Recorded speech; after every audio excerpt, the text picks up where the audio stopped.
My name's Mia, and I'm about to marry Frank. But there's one small thing. Frank has a daughter named Simone, and I try every single thing I can possibly do to wiggle myself into her life, be a positive figure in her life, but she doesn't want anything to do with me. And there's one very specific event that involves police, dogs, and a very bad day. Let me tell you all about it. My stepdaughter is constantly challenging me, and I don't know what to do. For some background, I'm an Asian woman living in Europe. Well, I came here to go to university when I was 17, and I don't really know anyone here except my aunt, uncle, and cousin, who I lived with while going to school. I met my now husband straight out of university when I started at a new company. He was in charge of my training and took a liking to me. I'm usually very shy around new people, but he was very kind and patient with me, which I appreciated because starting at a new place is always hard. The funny thing is our company has a rule against employees dating in secrecy, so we had to go through HR before we could start seeing each other romantically. He was very upfront with me about him having a kid from a previous marriage, how their wife had just walked out on them with his daughter was still young. She was grown now and his little princess. It didn't bother me that he already had a child. I never really wanted any kids of my own. So him having one already was a weight off my shoulders. And at our age, we won't be able to have a kid anyways. After a year at the company, I was able to get my own apartment and move from my aunt and uncle's place. My family knew I was dating someone, but I hadn't told them a lot about the details. It was at this point that Frank was comfortable with me meeting his daughter. Since it was our first meeting, we decided to go to a casual restaurant for dinner. I could tell from the first encounter that she was not interested in being there at all. I thought maybe it's just teenage angst. No one wants to hang out with their dad and his new girlfriend. I didn't want her to feel like I was replacing her mother. That's not what I wanted. Either way, the dinner was super awkward. I learned basically nothing about her because she just sat there and pretended like I did not exist. Frank told me not to worry about it and said that he'd talk to her. I should also point out that she was in high school at this point. The next time we met, which was at Frank's place, it was much better. She insisted on staying in her room the whole time, and Frank told me to just be patient with her. She'd come around eventually. And that her attitude was probably his fault for straight up spoiling her. I was beginning to have second thoughts about our relationship because I simply was not sure how things were going to work if I could not get along with his daughter. But when I expressed my worries to Frank, he said Simone would be going to university the following year and probably starting her own life after. Even if her attitude remained unchanged, she would not be around much. I was skeptical, but I decided to go along with it for the sake of peace. The first family event I went to was a Christmas party at his parents' house. They seemed to dote over Simone the same way Frank did, but they were very nice to me and said that they were glad Frank had finally found someone new. They asked if I was getting along with Simone, and I told them she never seemed to even want to talk to me. They told me the same thing that Frank did, to give her time. But they also told me not to butt in and try to replace her mother, and I told them that's not what I was trying to do. All I wanted was for her to at least acknowledge that I simply exist. I decided not to think too hard about it. I was enjoying Frank's company and did not want to break up. I was just worried about the contention with his daughter causing problems in the future. So I just gave her space. I didn't make any more effort to try to get to know her. I figured she'd just come to me when she was ready to have a conversation. That time came around a year later when Frank and I got engaged. We didn't want to wait too long to have the wedding, so we started planning right away. When we sat down Simone to have a conversation, she was her usual aloof self until we told her that we were engaged. She flipped out at her dad and asked him why he did not tell her he was planning to propose. I guess she thought our, at this point, 3-year relationship was just a fling. She screamed at him, saying if he was going to marry me, she wanted to live somewhere else, and that I was only marrying him for his money anyways. For the record, I've never asked Frank for anything. I knew he was very well off, and I did not see any reason to take advantage of it when I had money of my own. I was very upset about all of it. because these were my earlier worries made manifest. I told Frank he needs to deal with this before we get married, or there might not be a wedding at all. Not that I didn't want to marry him, but if Simone acted up at our wedding or reception, my family would be none too pleased about it. They're very protective of me. Speaking of my family, after our engagement, we went out to dinner with my aunt, uncle, and cousins and told them that we were planning to make a trip to China to meet the rest of my family. They knew Frank had an older kid and asked me if we were getting along. I told them the truth. Even though Frank seemed like he wanted to downplay it, they said that they did not think that it was a good idea for us to get married if his daughter hated me. Frank explained to them that Simone did not hate me, but they were just convinced even based on what he said about our interaction. The sentiment carried over to our trip to China. My mom, dad, and sister were skeptical about us getting married. Frank tried to explain that Simone was an adult and she'd be going to college, so she would not be causing any problems for our marriage. They weren't convinced, but said if I was happy, then they'd offer their blessing. Well, I was happy. I was just nervous about the future. It would be different if Simone was already at the house, but she's going to be reliant on her dad for the foreseeable future, which means she would be around at least occasionally. Despite all of this, we went ahead with the wedding. Simone was refusing to come for a while, but her dad just threatened to cut her off if she did not fix her attitude. She didn't even have to stand in the wedding, just show up. We flew my family out for the ceremony, and Frank wanted them to stay at his place, but I refused because I did not want Simone disrespecting them. Well, the ceremony went fine. Frank and I went on a honeymoon to Japan because he's always wanted to go but never had the chance. I wish I could say that things got better. I was not allowed in her room, which is fine. She refused to eat any of my food, would walk out of any room I entered, and no matter how many times she and Frank had a talk, it never got better. In fact, I think things got worse when she introduced us to her boyfriend. This happened around 6 months ago. Simone messaged her dad and asked if she could bring somebody for dinner. He agreed, but only if she ate my cooking. These are the kind of bargaining tactics that he used to use to get her to interact with me. Anyways, she brings the guy over, right? And he gave me all the bad vibes. First of all, he was not in university. He wasn't very forthcoming about what he did for a living, except that he worked with animals. He lived in an apartment in a not-so-safe part of town, which I didn't look down on. I was just worried about Simone's safety since she had been, seen at his place before. I brought up these concerns to Frank later that night, and he said as long as it did not interfere with school, he was fine with her dating. I don't know if she heard that conversation or what, but the next day the police came to our house and said that they got a domestic violence complaint. Simone had cut her hair and put on makeup to make it look like somebody hit her and said I abused her. I maintained that I never put my hands on her. I ended up having to call Frank, and he came from work to talk to the police. He got Simone to confess that she's made it up, and the police left. I was incredibly shaken by the events, by the lengths that she had gone to just get rid of me. Frank went to her room and yelled at her for 10 minutes straight, and he said he was disappointed that she'd pull such a careless stunt, and he grounded her for months, telling her that if she pulled something like this again, he would cut her off for good. Then he came to me and kept apologizing over and over and over and said he'd do his best to make it up to me, and also make sure that something like this never happened again. Well, I believed him, but I was still worried. I am still worried. I don't know what sinister thing Simone will try to do next, and I'm scared. What should I do to keep the good graces?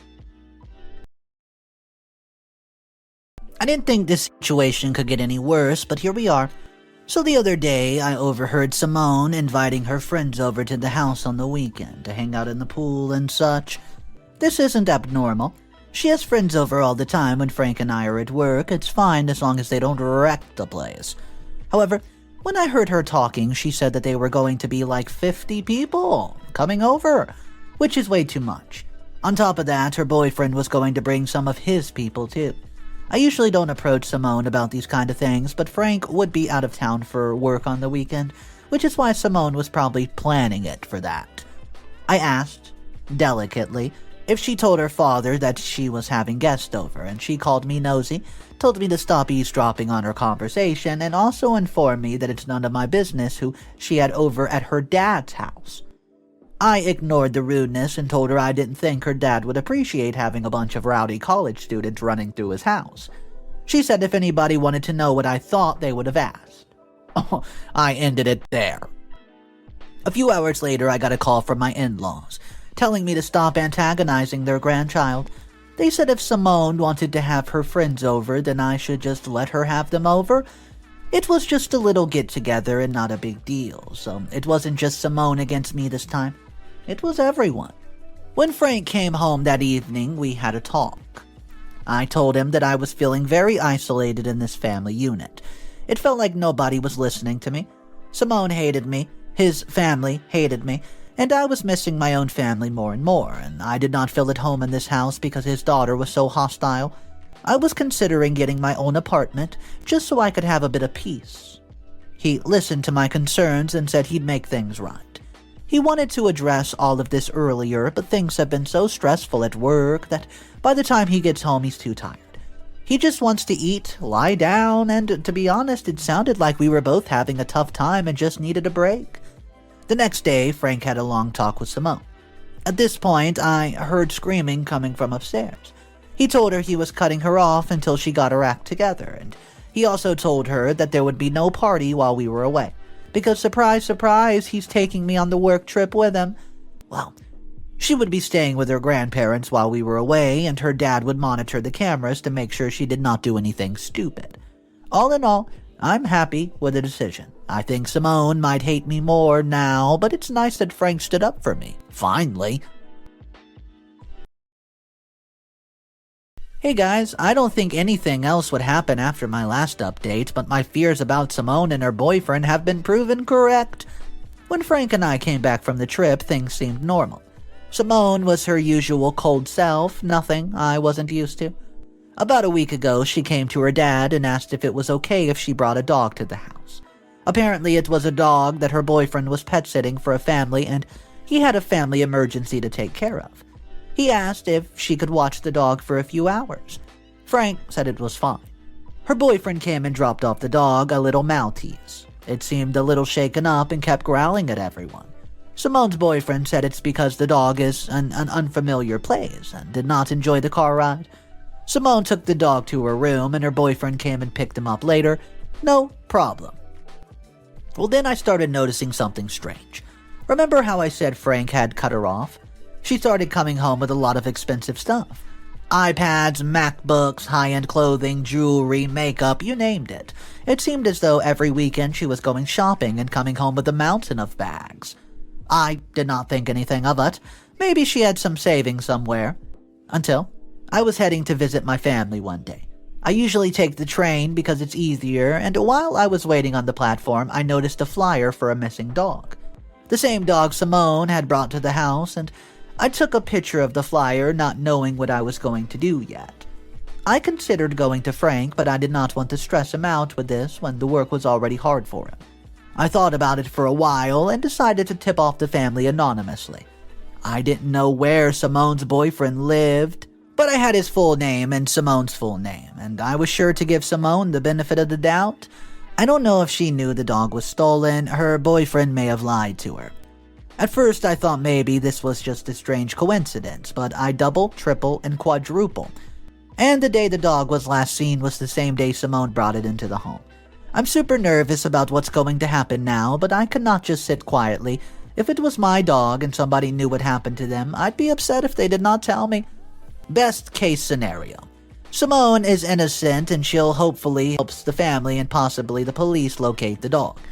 Worst case scenario, she's not innocent. And this blows up into a big problem, much larger than I expected it to. And I'm hoping and praying that this all just becomes a big misunderstanding, and I have a strong feeling it isn't. It was not a misunderstanding. The police came to our house, and Frank and we were working, and Simone was in her classes. They knocked on the door and said they had a warrant. They asked a bunch of questions about stolen dogs, and they said over the last few months they've been getting a lot of complaints about dogs either being taken or going missing. and they suspect it may be an organized crime ring. They said somebody tipped them off that one of the thieves lived here. They asked if they could search Simone's room. I could see Frank was upset, so he asked the police if he could call Simone so she could be there when they looked through her stuff.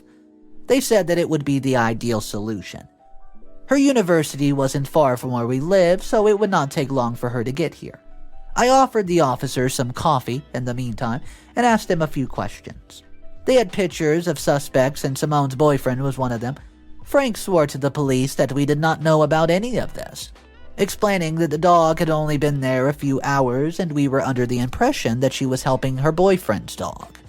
When Simone showed up, she seemed nervous to see police officers in the house. They told her why they were there and said that she needed to give them her cell phone. Then they went up and searched her room and took her laptop and her iPad, and she swore to them that she was innocent and that her boyfriend was a dog sitter and she was just helping him out. If she was innocent, then everything would be fine and returned to her.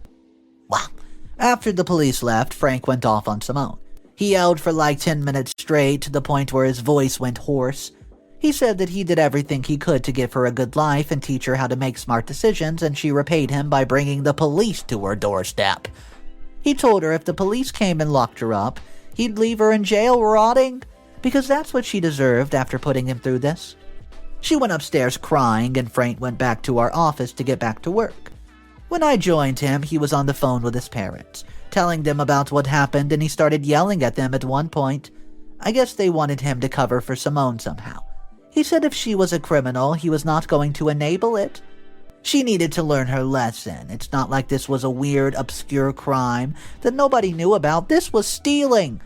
You learn that stealing's wrong in primary school. I do feel a little bad for causing all this, though. I did not expect it to go this far. I'm very worried about what's going to happen next. Simone got arrested. She was lying about not being involved, and the police found text messages exchanged between her and her boyfriend that clearly showed that she knew he was kidnapping and selling dogs. He, along with the people he worked for, would target expensive breeds and sell them to foreigners who were visiting, so a lot of the dogs they've sold are not even in the country anymore. It'll be nearly impossible for the police to track them down. Simone's boyfriend also admitted to her being a part of the ring when they questioned him. He said that he would help him hide a couple dogs and even got a cut of the money when she had successful sales. I guess that it's where all those luxury purchases came from. Frank is so embarrassed and upset because the neighbor saw the police walk her out of the house in handcuffs. He's been fielding calls from relatives ever since, and they've been asking him what's going on and what was he going to do about it.